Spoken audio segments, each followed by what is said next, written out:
My name is Dorothy Whitfield, and I'm 68 years old.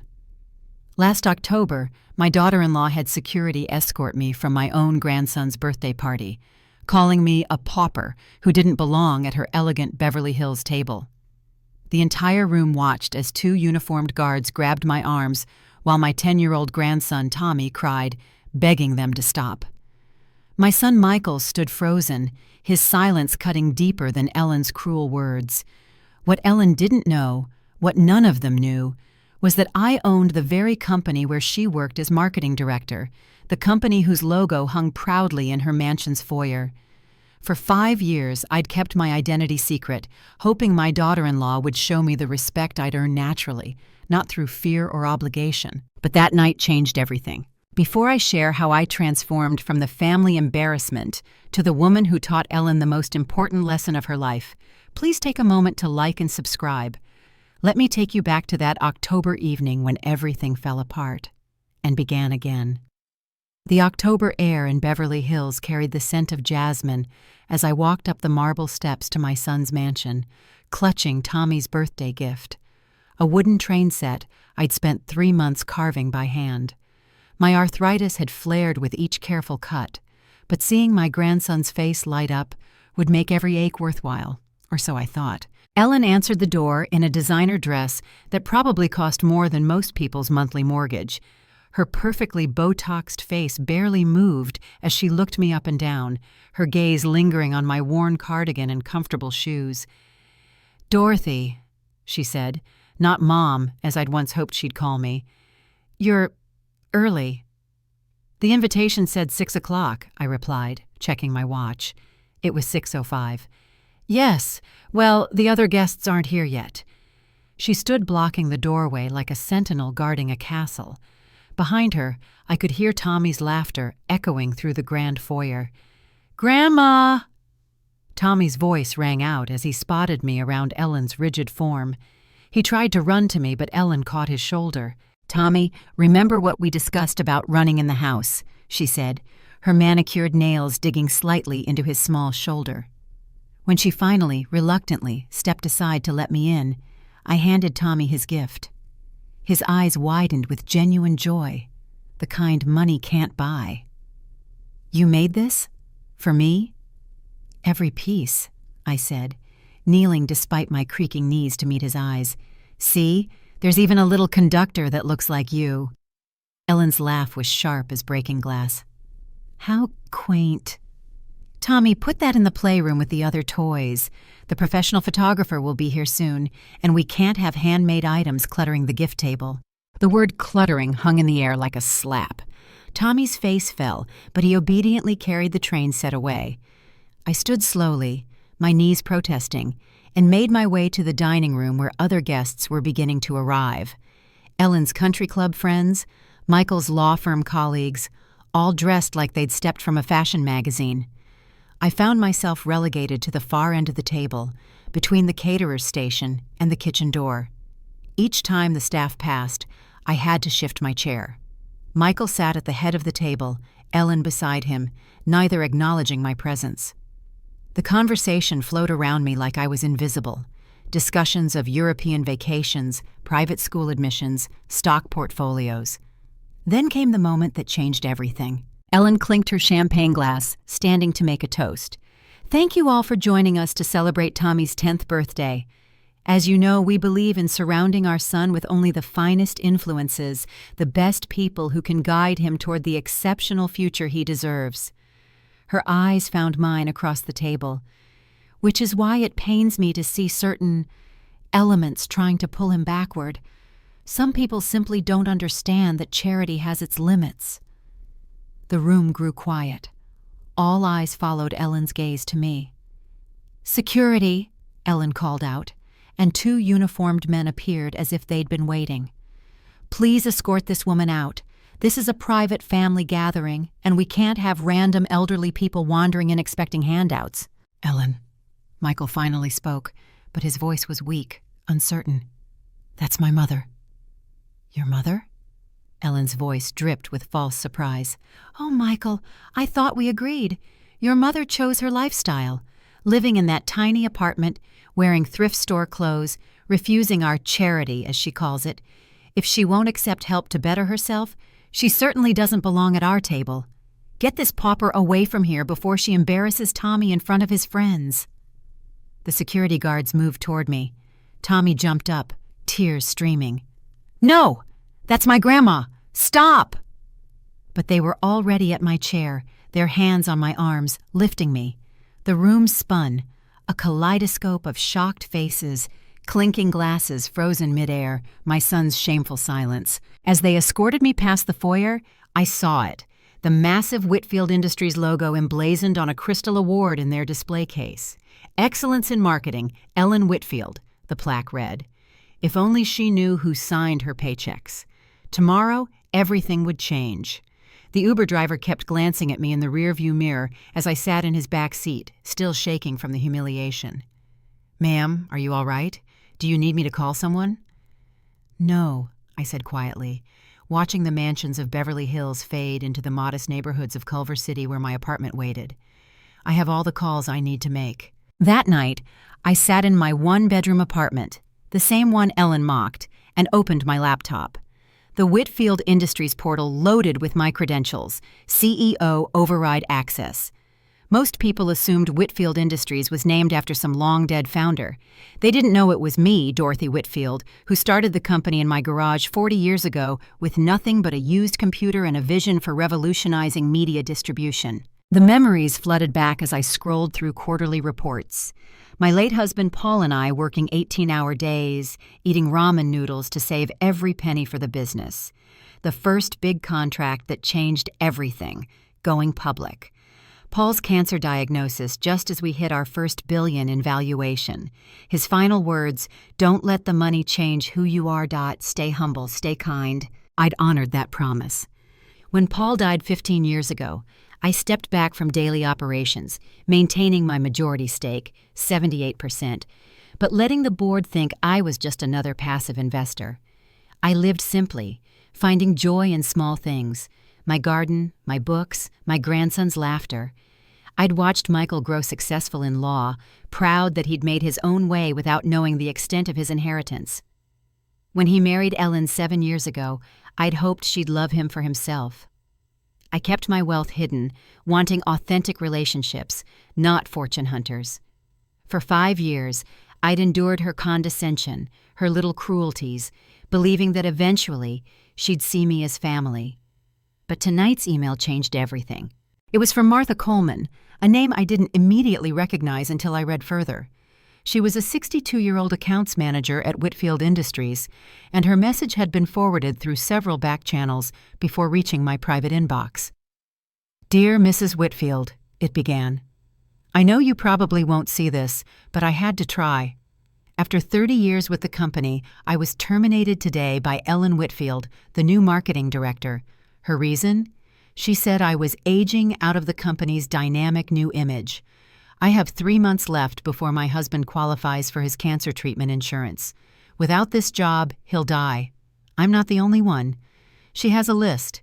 Please, if anyone up there still cares about loyalty and human dignity, help us." My hands trembled as I opened our HR portal with my override access.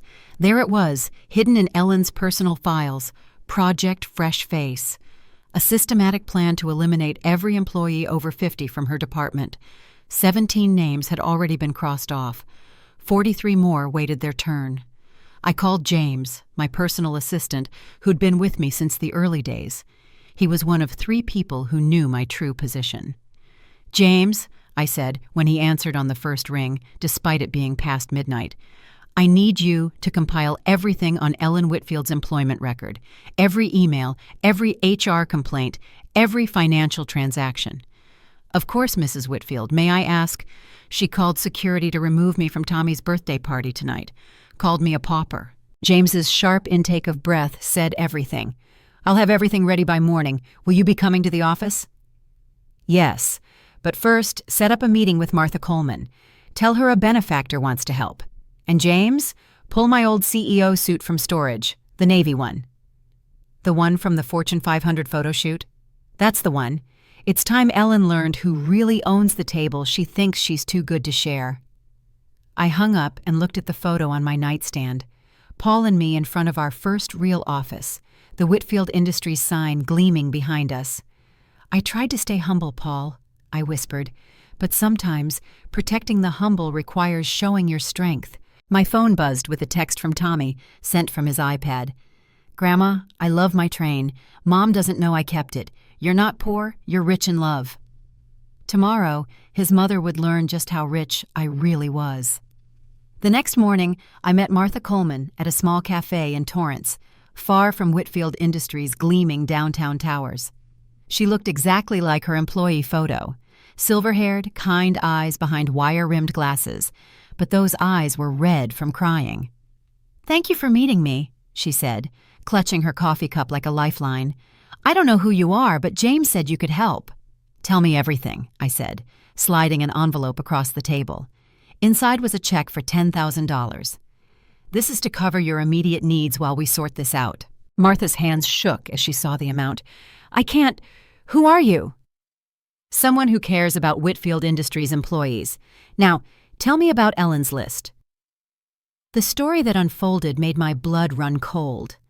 Ellen had arrived at Whitfield Industries 2 years ago, using her connection to Michael to fast-track her advancement.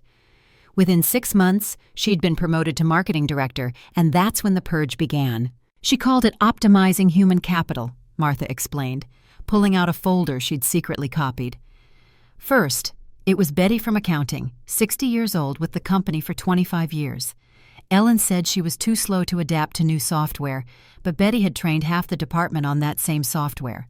Then Robert from creative, 58, award-winning designer.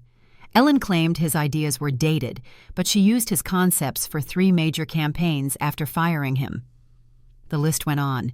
Each name had a story, a family, decades of loyalty, repaid with humiliation.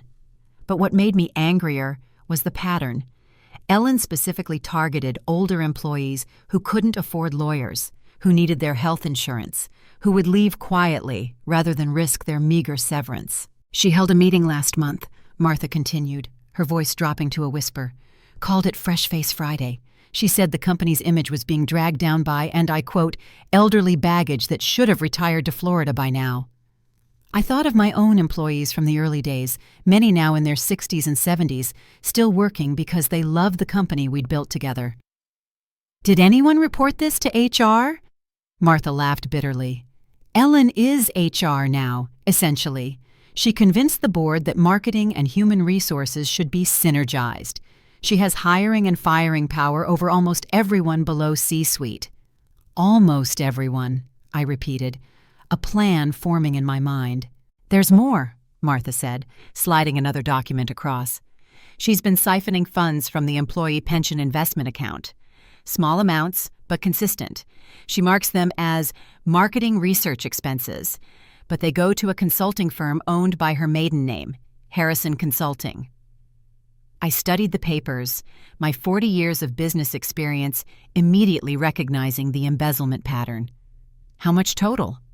"Over $2 million in the past 18 months. "Martha, I need you to trust me. Go home, rest. You'll receive a call tomorrow morning reinstating you with full back pay and a promotion. But you cannot mention our meeting to anyone yet." "How can you promise that? Even the board seems scared of her. She has Michael Whitfield's protection, and everyone knows the Whitfield family owns—" She stopped, studying my face. "Oh my God, you're—" "Tomorrow," I said firmly. "Everything changes tomorrow." I left the cafe and called James from my car.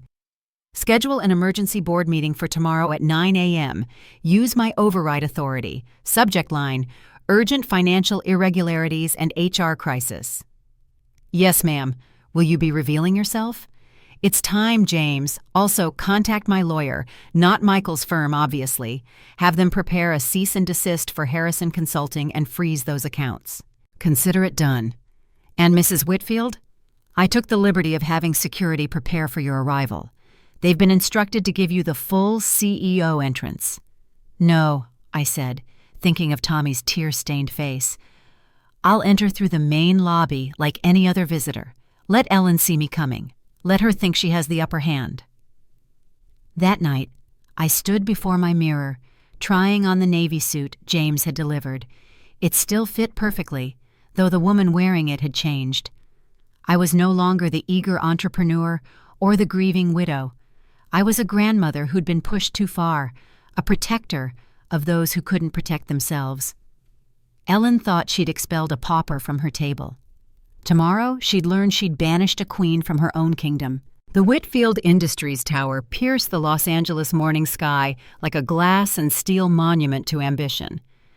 I stood outside for a moment, remembering when Paul and I had signed the papers for this building 20 years ago.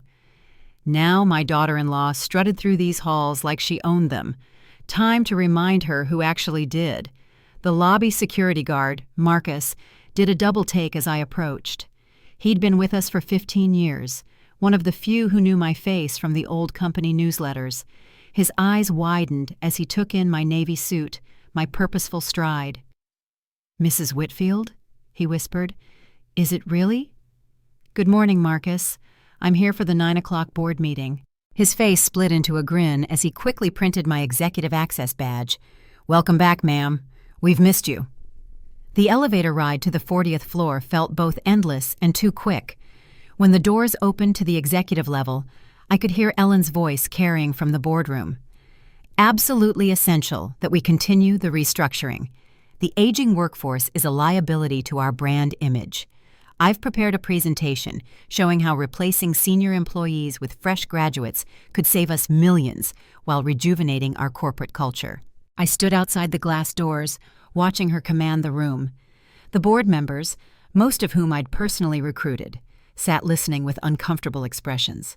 They knew something was wrong but felt powerless against the CEO's daughter-in-law. Time to change that. I pushed open the doors. The room fell silent. Ellen turned, her face cycling through emotions: annoyance, confusion, then rage. "Security! How did this woman get up here? I specifically banned her from all Whitfield properties after last night's incident." "Last night's incident?" asked Robert Chen, our longest-serving board member. "What incident?" "This person crashed my son's birthday party, trying to extract money from my family. She's my husband's mother, but clearly suffering from some form of dementia. She has delusions about owning things, about being important." I remained silent, walking slowly to the corner of the room where a portrait hung, the founder's portrait that had been covered with a modern art piece. With deliberate movements, I removed the contemporary painting, revealing the photograph underneath. Paul and me on the day Whitfield Industries went public. "Interesting decoration choice, Ellen," I said, my voice carrying the authority of 4 decades of leadership. "Covering up the founders, very symbolic of your approach to our company's history." Robert Chen stood up slowly, his face pale. "Dorothy? Dorothy Whitfield?" "Hello, Robert. It's been too long." One by one, the board members rose to their feet. They knew. Even those who joined after my step back recognized me from the legal documents, the shareholder meetings I attended virtually, always with my camera off. Ellen laughed, but it sounded forced. "This is ridiculous. You're all falling for a senile old woman's fantasy. She lives in a 1-bedroom apartment in Culver City. She shops at thrift stores. She can't even afford a proper car." "By choice," I said, taking my seat at the head of the table, the seat Ellen had been occupying. "I chose simplicity after Paul died. I chose to see if my son's wife would love my family for who we are, not what we own. You failed that test spectacularly." "Security!" Ellen screamed into her phone. "Get up here now!" "They won't come," James announced, entering with a stack of folders. "Mrs. Dorothy Whitfield's override access has been restored. She has full authority over this building and everyone in it." I opened the folder James placed before me. "Let's discuss why I've called this emergency meeting. Project Fresh Face. Your systematic termination of employees over 50. 43 names on a hit list, Ellen. 43 loyal employees you plan to discard like yesterday's garbage." That's business optimization. That's age discrimination. And it's illegal. But more than that, it's morally reprehensible. Martha Coleman's husband has cancer. Betty Chen was 2 years from retirement. Robert Martinez has a disabled son who depends on our health insurance. Did you know any of that? Did you care? The board members were reading their copies of the evidence, their faces growing increasingly horrified. There's more, I continued. Harrison Consulting, your shell company that's been receiving $2 million in embezzled pension funds. That's a lie. You can't prove. I can, and I have. Forensic accountants worked through the night. Every transaction is documented. Ellen's face had gone from red to white. She grabbed her phone again, calling Michael. Your mother is here causing trouble. She's lost her mind. Get down here now. I let her panic, calmly addressing the board. Gentlemen, ladies, I apologize for my absence these past years. I trusted that our company's values would sustain themselves. I was wrong. Effective immediately, I'm resuming active control as CEO. You can't do that, Ellen shrieked. There are procedures, votes required. I own 78% of voting shares, I said quietly. I don't need anyone's permission. The boardroom doors opened again. Michael rushed in, his face flushed. He stopped short, seeing me at the head of the table, in my power suit, surrounded by standing board members. Mom? His voice cracked like a teenager's. What's happening? Your wife is being terminated for cause, Michael. Embezzlement, discrimination, and gross misconduct. You know that moment when everything clicks into place? When the person who's been making your life miserable finally realizes they've been messing with the wrong one? That's exactly where we are in my story. If you've ever been underestimated, dismissed, or disrespected because of your age, your appearance, or your choice to live simply, I want you to know, your value isn't determined by someone else's shallow judgment. Hit that like button if you believe respect should be earned through character, not cash. And subscribe if you want to hear how this story ends, because Ellen's education is just beginning. Drop a comment below. Have you ever had someone judge you for choosing simplicity over showiness? I'd love to hear your story. Now let's get back to that boardroom where my son was about to learn exactly who he married. Michael stood frozen between his wife and me, his legal training warring with his emotional turmoil. Mom, this can't be real. You're the Dorothy Whitfield, the founder? The same woman your wife had security escort from your home last night, I said evenly. The pauper who doesn't belong at her table. Ellen grabbed Michael's arm. She's lying. This is some elaborate scam. She's probably been planning this for years, studying the company, creating fake documents. The documents are real, Robert Chen interrupted. I've been on this board for 20 years. I was here when Dorothy stepped back from daily operations. We all signed NDAs about maintaining her privacy. Michael sank into a chair, his world visibly crumbling. The apartment, the old car, the thrift store clothes, it was all a choice? Every bit of it. I wanted to know if your wife would love me as family, not as a bank account. Last night, I got my answer. James distributed another set of folders. Mrs. Whitfield, the legal team has prepared 2 options for Ms. Harrison. Mrs. Whitfield, the younger Mrs. Whitfield. Ellen's face contorted at being designated the younger Mrs. Whitfield, her preferred title usurped by the woman she'd humiliated. I opened the folder, though I'd already memorized its contents. Option 1, you resign immediately, forfeit all severance and benefits, and we pursue criminal charges for embezzlement. The forensic evidence will be turned over to the district attorney's office. Given the amount stolen, you're looking at 5 to 10 years in federal prison. Michael! Ellen's voice pitched higher. Do something! You're a lawyer! Michael didn't move, still processing the magnitude of his mother's revelation. Option 2, I continued, is more creative. You accept a demotion to entry-level food service in our company cafeteria, specifically dishwasher. You'll work there for 30 days as part of a rehabilitation program. You'll attend sensitivity training, particularly regarding age discrimination. You'll personally apologize to every employee you wrongfully terminated, and will rehire them with full back pay if they're willing to return. This is insane! Ellen stood, her designer heels clicking against the floor as she paced. I'm a marketing director. I have an MBA from Wharton. You're also a thief and a bully, I replied. The choice is yours, prison or dishes. You have 60 seconds to decide. I'll sue. This is constructive dismissal, humiliation tactics. 50 seconds. Ellen turned to Michael desperately. Tell her she can't do this. We'll fight this together. Michael finally spoke, his voice hollow. Mom owns the company, Ellen. She can do whatever she wants. And based on what I'm seeing here, you're lucky she's offering you any option besides prosecution. 30 seconds. Ellen's phone rang. She answered it frantically. Hello? Yes, this is Ellen Whitfield. What? Frozen? What do you mean our accounts are frozen? That would be the asset freeze on Harrison Consulting, I explained.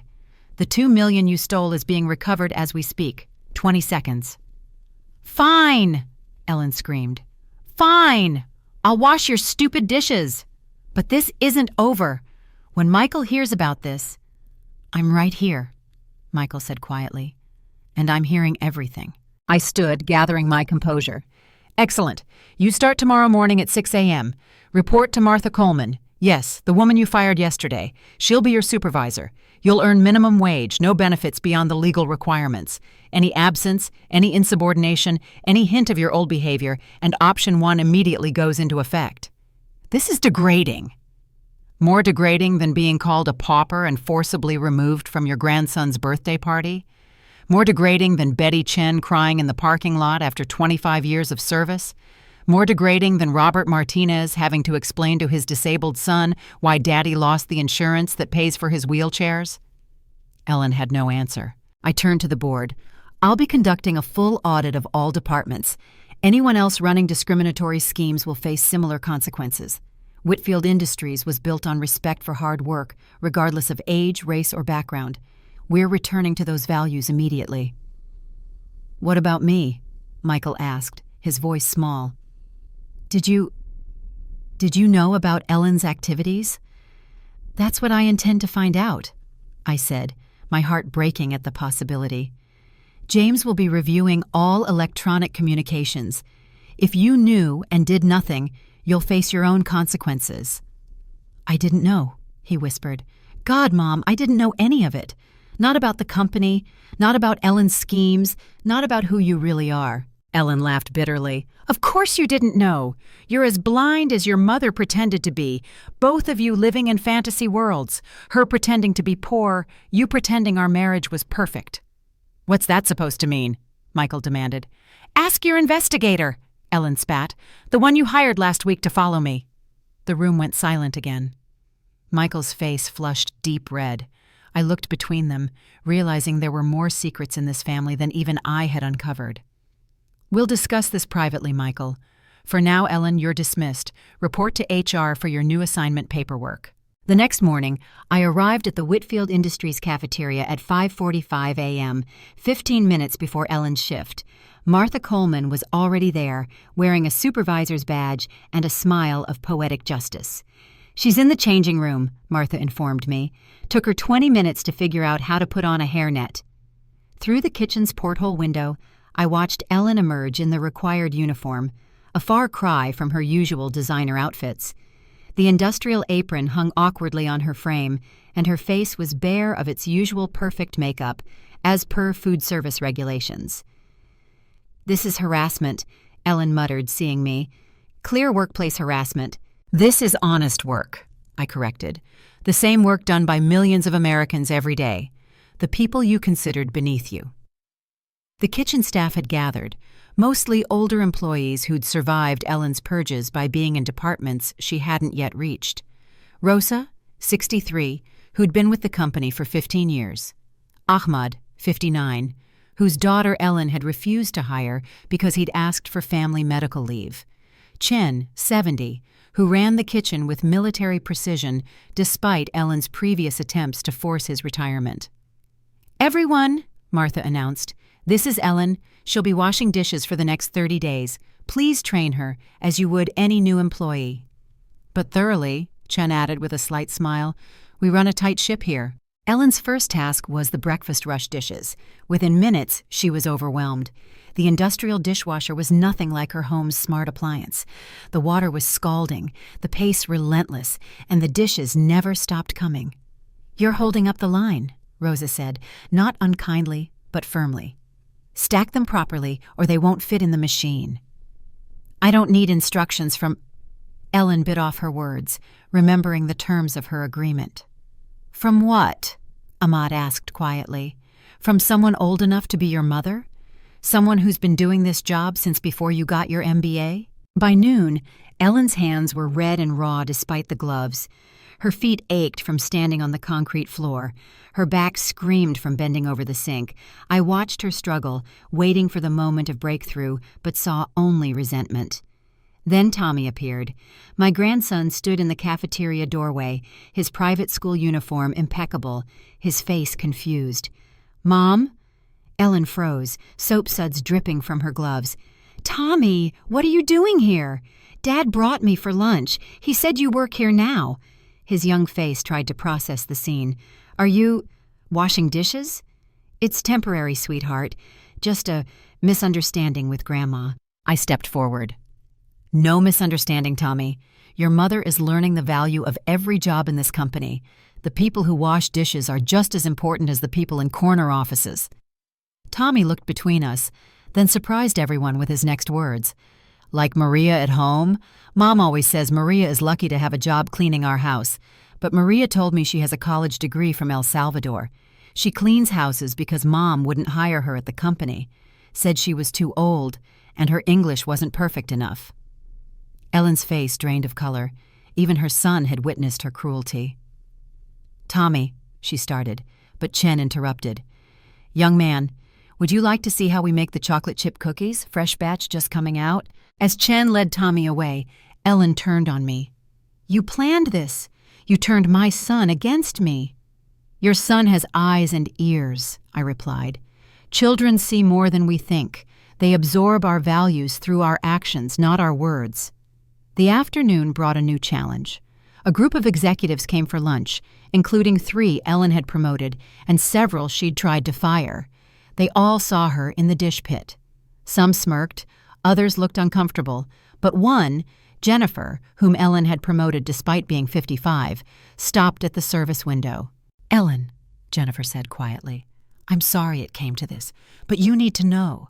I only survived your cut list because I hid my age with hair dye and Botox. I spent thousands trying to look younger, terrified every day you'd find out I was actually older than you thought. That's no way to live." Ellen didn't respond, but I saw something flicker in her eyes. Shame? Recognition? It was gone too quickly to tell. By the end of her shift, Ellen could barely stand. Martha signed her timesheet, 8 hours at minimum wage, minus taxes. Ellen stared at the number. $67 for all that?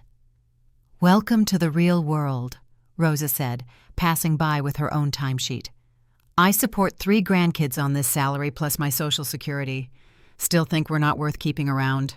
As Ellen limped toward the parking garage, I called out, "Same time tomorrow. Don't be late. Martha docs pay for tardiness." She turned, her eyes blazing.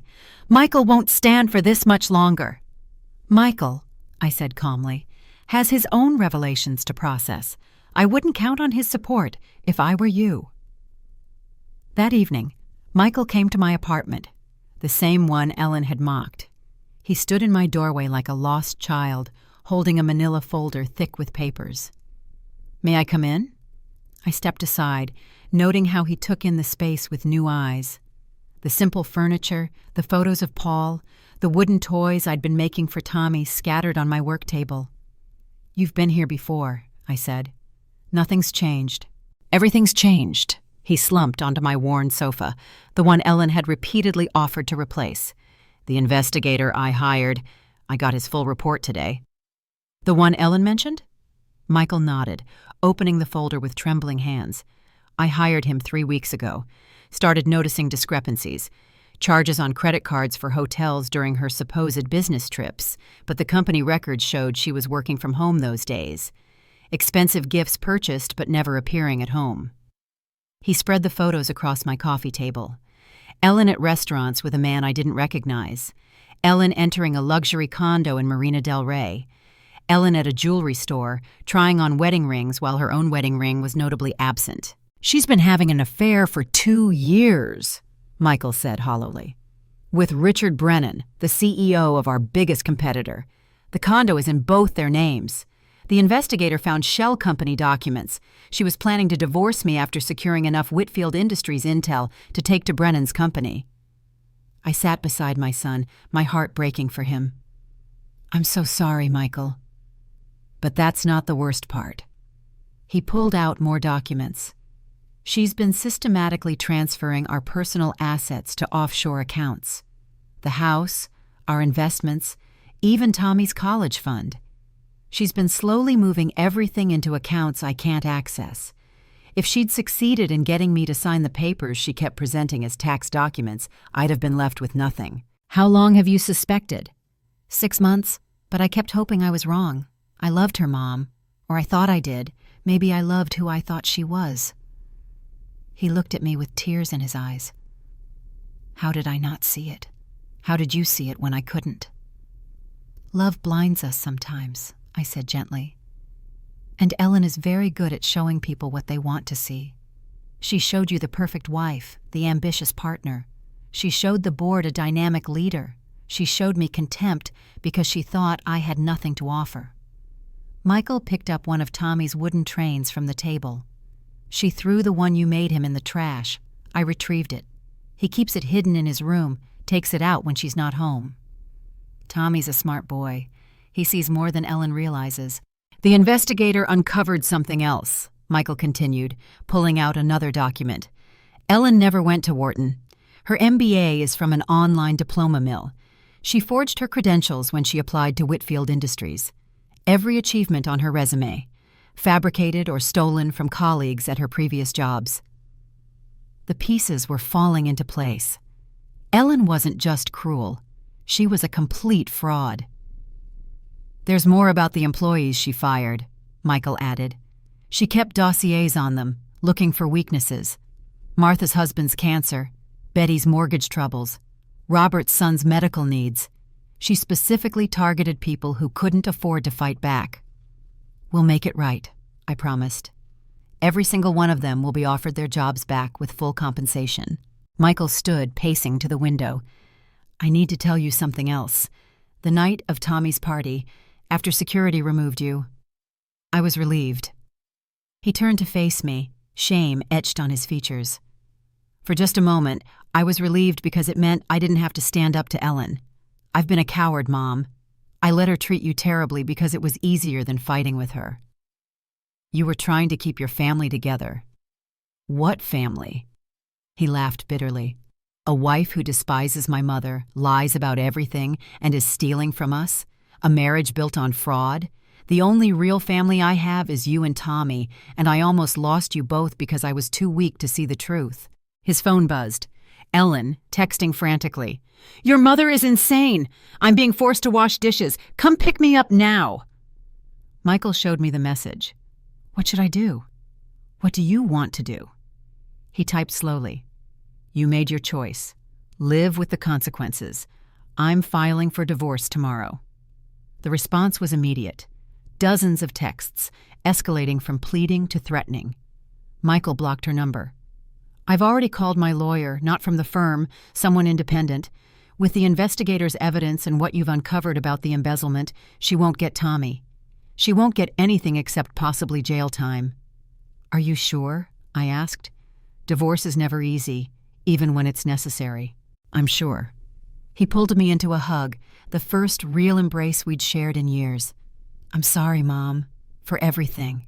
For not defending you, for letting Ellen poison our family, for being blind to who you really are and what you've built." "You're my son," I whispered into his shoulder. "That's all you ever needed to be." As he left, he turned at the door.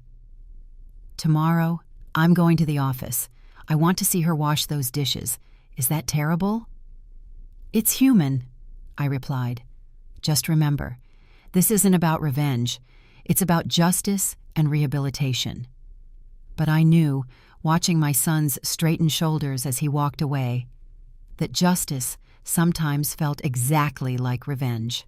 3 weeks into Ellen's dishwashing sentence, she struck back. I should have seen it coming. Cornered animals always do. James burst into my office at 7 a.m., his usually composed face flushed with urgency. "Mrs. Whitfield, we have a situation. Ellen's called an emergency shareholders meeting for 9 o'clock. She doesn't have the authority. She's citing Article 47 of the corporate bylaws." He handed me a dusty manual I hadn't seen in 15 years. The mandatory retirement clause. Any shareholder over 65 can be forced to divest if a majority of minority shareholders vote for it. My blood chilled. It was an archaic clause from our early investors, meant to prevent elderly founders from holding companies hostage. I'd forgotten it existed. She's been working the phones all night, James continued, promising the minority shareholders huge returns if they install her as CEO. She's claiming you're senile, that the dishwashing sentence proves you're mentally unstable. I stood, my mind racing. How many shareholders has she contacted? All 43 minority holders. She needs just 22 to vote with her to force your retirement. And Michael's shares? He controls 5%, not enough to stop her if she gets the others. Within an hour, Ellen had transformed the boardroom into her war room. She stood at the presentation screen, still in her dishwasher uniform, a calculated move to garner sympathy, addressing the assembled minority shareholders via video conference. "Ladies and gentlemen," she began, her voice mixing humility with determination, "I come before you as a victim of Dorothy Whitfield's declining mental state. This elderly woman, clearly suffering from dementia, has subjected me to cruel and unusual punishment simply because I suggested she might be too old to attend certain family functions." "That's not what happened," Michael said from the doorway, but Ellen continued over him. "She's living in the past, running this company like it's still 1985. Our stock has stagnated while she hides in her apartment, playing poverty games. Meanwhile, our competitors are eating our market share because we're led by someone who should be in a nursing home, not a boardroom." Several shareholders were nodding. Ellen had done her homework, targeting those who'd been frustrated by my conservative growth strategy. "I propose a simple solution," Ellen continued. "Invoke Article 47. Force Dorothy to retire with dignity. Install me as CEO, and I'll double our share price within 18 months. I have Richard Brennan's word that his company will partner with us on 3 major projects, if I'm in charge." "Richard Brennan?" I stood, entering the room. "Your lover? The man you've been feeding our corporate secrets to for 2 years?" Ellen's face flushed, but she recovered quickly. "More delusions. She's paranoid, seeing conspiracies everywhere." I nodded to James, who began distributing tablets to each shareholder. "Before you vote, you should see this." The screens lit up with security footage from the Marina del Rey condo, showing Ellen and Brennan reviewing Whitfield Industries documents clearly marked confidential. Audio recordings of Ellen promising Brennan inside information once she took control. Bank records showing payments from Brennan's company to Ellen's shell corporation. "This is inadmissible," Ellen shouted. "Illegally obtained." "Actually," Michael said, stepping forward with his briefcase, "I obtained it all legally as part of our divorce proceedings. California is a community property state. I had every right to investigate our shared assets." The shareholders were murmuring now, their support wavering. Ellen played her last card. "Even if that's true, it doesn't change the fact that Dorothy is too old to run this company. She's been out of touch for years. The mandatory retirement clause exists for a reason." "You're right," I said, surprising everyone. "The clause does exist. But you didn't read the full bylaw, did you? Article 47, Section C. The mandatory retirement clause can only be invoked if the shareholder in question holds less than 51% of shares." I smiled. "I hold 78%. "That's impossible. The public records show my husband's trust holds the shares. What they don't show is that the trust reverted to me upon his death, as per his will. I've simply chosen not to publicize it." James distributed the legal documents proving my ownership. "Furthermore," I continued, "attempting to conspire with a competitor to take over the company is corporate espionage. The FBI will be very interested in your relationship with Mr. Brennan." Ellen's phone rang. She answered it, her face going white. "What do you mean, arrested? Richard was arrested?" "This morning," I confirmed. "The FBI has been investigating him for months. Your pillow talk gave them everything they needed. You'll probably want to call a lawyer. A real one, not Michael." The minority shareholders were already disconnecting from the call, distancing themselves from Ellen's failed coup. "You set me up," Ellen whispered. "You knew I'd try this." "I hoped you wouldn't," I corrected. "But I prepared for the possibility. That's the difference between us, Ellen. You scheme, I strategize." Can you believe Ellen thought she could outmaneuver someone with 40 years of business experience? Sometimes the best teacher is consequences. If you're still watching, you're probably wondering if Ellen learned anything from all this, or if some people are just beyond redemption. Before we get to the stunning conclusion, I want to ask you something. Have you ever had to teach someone a hard lesson about respect, not out of cruelty, but because it was the only way they'd learn? Share your story in the comments below. And if you believe that age brings wisdom, not weakness, please hit that subscribe button. Let's show the world that we elderly folks still have plenty of fight left in us. Now, let's see how this all ends. The FBI agents arrived at precisely 10:47 a.m. Their navy windbreakers emblazoned with those 3 letters that made Ellen's knees buckle.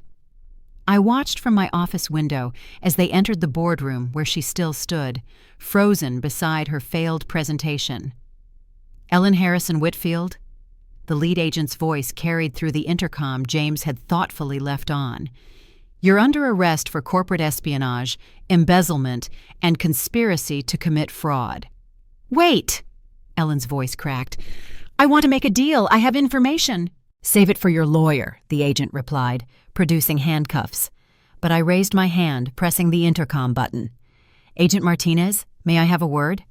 The agents escorted Ellen to my office, her designer heels clicking against the marble floor in an uneven staccato. She'd broken one heel trying to run. Her dishwasher uniform was stained with sweat and fear. "Sit," I commanded, and she collapsed into the chair across from my desk. Agent Martinez stood beside her. "Mrs. Whitfield, this woman has committed serious federal crimes." "I'm aware, but I'd like to propose an alternative." Ellen's head snapped up, hope flickering in her eyes. I opened a folder James had prepared. "Ellen, you have 2 choices.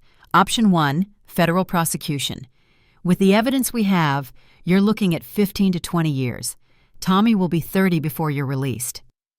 "Please," she started, but I continued. "Option 2, you sign this comprehensive confession admitting to all wrongdoing. You agree to testify against Richard Brennan.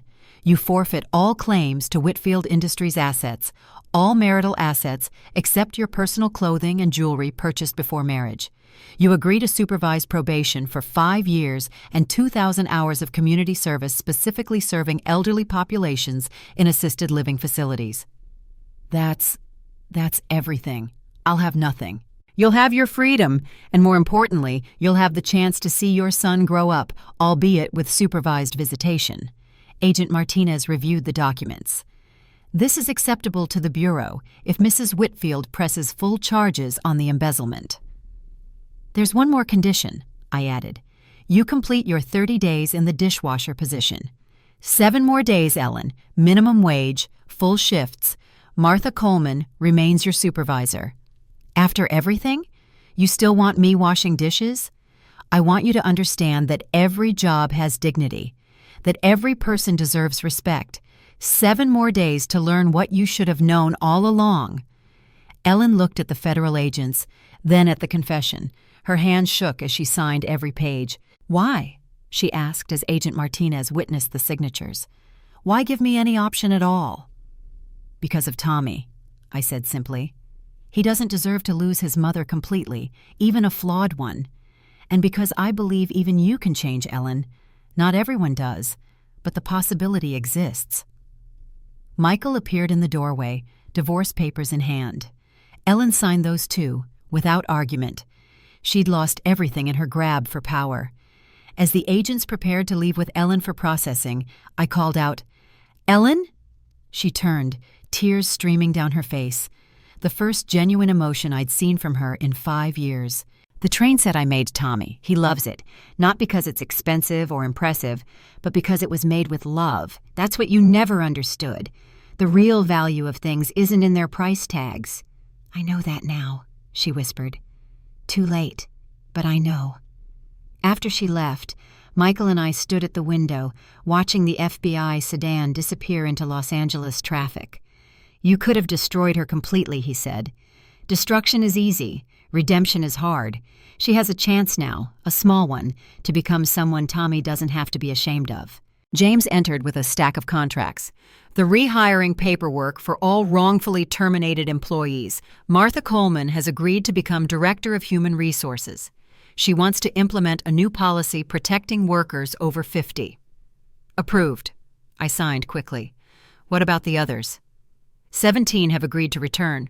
The rest found new positions, but asked me to thank you for the severance packages you authorized. I stood, looking at Paul's portrait on the wall. We're going to establish the Paul Whitfield Foundation, full college scholarships for children of employees over 50, retraining programs for older workers wanting to change careers, and a legal fund for age discrimination cases. The board will resist, James warned. It'll cost millions. I own 78%, I reminded him. They'll adjust. That evening, I had dinner with Michael and Tommy in my small apartment. We ate spaghetti off my old plates, Tommy chattering about school while playing with his wooden train. "Grandma," Tommy said suddenly, "Mom called from jail. She said she was sorry. She said you're giving her another chance." "Everyone deserves a second chance, sweetheart, but they have to earn it." "Will she?" I looked at my grandson's hopeful face. "I don't know, but the opportunity is there." Michael's phone buzzed with an email. His face changed as he read it. "What is it?" I asked. "Richard Brennan just pled guilty to everything. His company stock is crashing." He looked up. "We could buy them out for a fraction of their value." I smiled. "James, prepare an acquisition offer, but keep all their employees, especially the older ones Brennan was planning to fire." 7 days later, Ellen completed her final shift in the cafeteria. I watched from the service window as she hugged Rosa goodbye, then Martha, and even stern Chen gave her a nod of approval. She'd learned their names, their stories, their struggles. The woman who'd called me a pauper now understood what it meant to count every dollar. "You did it," Martha said to Ellen. 30 days. Never thought you'd last." "Neither did I," Ellen admitted, pulling off her hairnet for the last time. Her hands were calloused now, her nails broken, but her eyes held something new, humility. I met her in the lobby holding a small envelope. "Your final paycheck, $536 after taxes." Ellen held it like it was precious. "I earned this." "Yes, you did, every penny." "Dorothy, Mrs. Whitfield, Mom?" She struggled with what to call me. "I need to tell you something. These 30 days, I hated you for the first week, plotted revenge for the second. But by the third week, something changed. Rosa told me about her daughter with special needs. Ahmad showed me pictures of his grandchildren he's raising alone. Chen shared his story of coming to America with nothing and building a life washing dishes." She paused, composing herself. "They're not just employees. They're people with dreams, struggles, families. I was so focused on climbing the ladder, I never saw the people holding it steady." "That's a start," I said carefully. "I know I have a long way to go. The community service, the probation, I'll do it all. But I wanted to ask, could I volunteer for the Paul Whitfield Foundation? Not for credit or recognition. I want to help the people I hurt." I studied her face, looking for deception, but finding only genuine remorse. "We'll see. Complete your court-ordered service first. Prove this change is real." That afternoon, the company gathered in the main conference hall. I stood at the podium, looking out at hundreds of faces, young and old, every department, every level. "Whitfield Industries was built on a simple principle," I began. "Every person has value. Every job has dignity. We lost sight of that for a while, but we're finding our way back." I announced the Paul Whitfield Foundation, the new anti-discrimination policies, and the profit-sharing plan that would benefit all employees, not just executives. The applause was thunderous.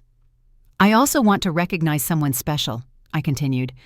"Martha Coleman, our new Director of Human Resources, who showed us that standing up to injustice is always worth it, no matter the cost." Martha stood, tears streaming as the room erupted in appreciation. After the ceremony, I found Michael in Paul's old office, now his office, as the new chief legal officer. "I'm proud of you," I said, "for choosing truth over comfort, for protecting Tommy, for starting over." "I learned from the best," he replied. "All those years, you showed me that integrity matters more than image. I just forgot for a while."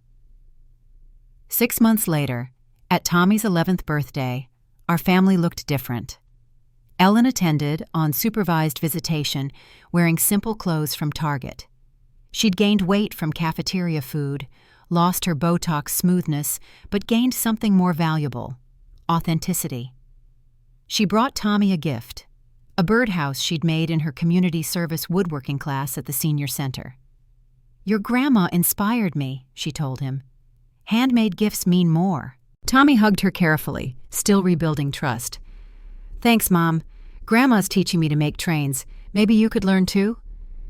"I'd like that," Ellen said, catching my eye, "if your grandmother's willing to teach me." Later, as the party wound down, I sat on my small patio with Michael, Tommy, and even Ellen. No security, no pretense, just family. Imperfect, but healing. "I have an announcement," I said.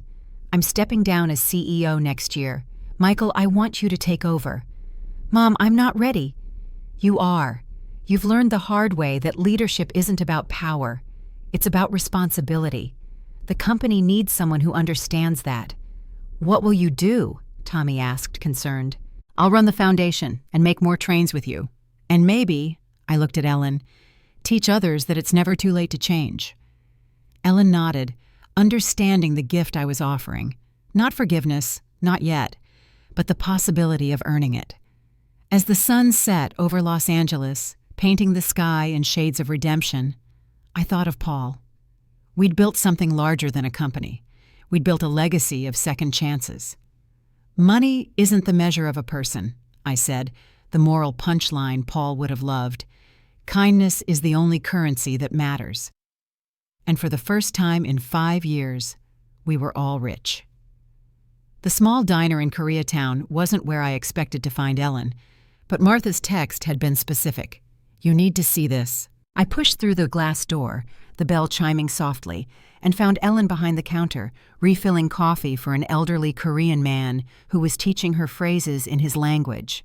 She wore a simple uniform, her name tag slightly crooked, but her smile was genuine when she saw the man's face light up at her pronunciation. "One more time," the man said patiently. "Gamsahamnida." "Gamsahamnida," Ellen repeated slowly. "Thank you." "Better.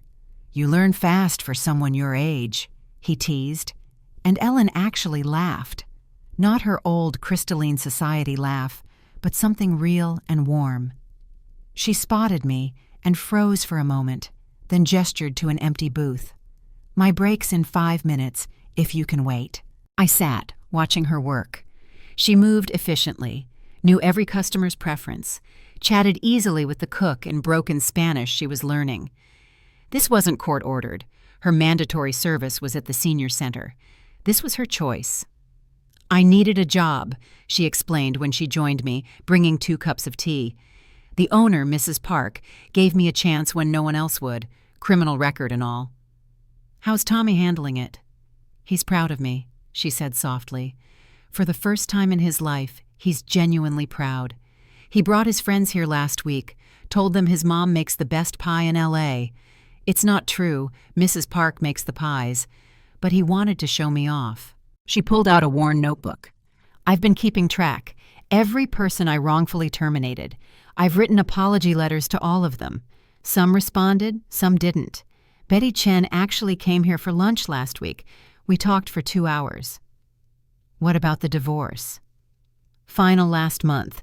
Michael was more than fair. He didn't have to give me anything, but he set up a small trust for me to get back on my feet. I'm saving everything I can. I want to pay back the money I stole, even if it takes 20 years. "The company's insurance covered the losses." "That's not the point," Ellen interrupted. "I need to make it right. For me, not for anyone else." Mrs. Park called from the kitchen in Korean, and Ellen responded fluently enough to make the older woman smile. "You're learning Korean?" "Mrs. Park teaches me during slow periods. She says I'm too old to learn properly. but I'm proving her wrong." Ellen's face grew serious. "I spent so many years thinking aging was a weakness, something to fight against. But Mrs. Park is 75 and runs this place single-handedly. She's teaching me that growing older means growing wiser if you let it." A customer entered, a homeless veteran who shuffled to the counter. Ellen immediately poured him coffee and slipped him a sandwich from under the counter. "Mrs. Park lets me give away the day-old food," she explained. "Says kindness is good for business." "And Richard Brennan?" Ellen's face hardened slightly. 25 years federal. He tried to blame everything on me in court, but your evidence was airtight. I hear his company was absorbed by Whitfield Industries?" "We kept all the employees, even promoted some of the older ones Brennan had sidelined." "Good." She meant it. Ellen's phone buzzed with a text from Tommy, a photo of him with his wooden train set now expanded with pieces he'd made himself. He's becoming quite the craftsman, like his grandmother. He has a good teacher. 2 good teachers, Ellen corrected. I'm learning too. Slowly, but I'm learning. As I stood to leave, Ellen called out, "Dorothy, the family dinner next month. Michael said I could come if you approved. I understand if you'd rather not. You're Tommy's mother. That makes you family, even if it's complicated." "Everything valuable is complicated," Ellen said, then smiled. "Mrs. Park taught me that too." Walking back to my car, I passed the window and saw Ellen teaching the elderly Korean man how to use his new smartphone, patient and kind as he'd been with her Korean pronunciation. The woman who'd once viewed aging as a disease was now surrounded by elderly customers who adored her, who asked for her by name, who trusted her with their stories. Redemption isn't a moment. It's a million small choices to be better than you were yesterday. Ellen was making those choices, 1 cup of coffee at a time. My phone rang. Michael. "Mom, Tommy wants to know if Aunt Ellen can help with the Thanksgiving cooking this year." I smiled. "Tell him yes. Every family needs someone who knows how to wash dishes properly." So that's my story, from being called a pauper to reclaiming my power, and ultimately helping my daughter-in-law find her humanity. Sometimes the greatest revenge isn't destroying someone, but giving them the chance to become who they should have been all along. If this story touched your heart, please subscribe for more. Share it with someone who needs to remember that respect isn't about age or wealth. It's about character. What boundaries have you had to set with family? What second chances have you given or received? I'd love to hear your stories in the comments below. Remember, your worth isn't measured in dollars, but in the dignity you show others and yourself.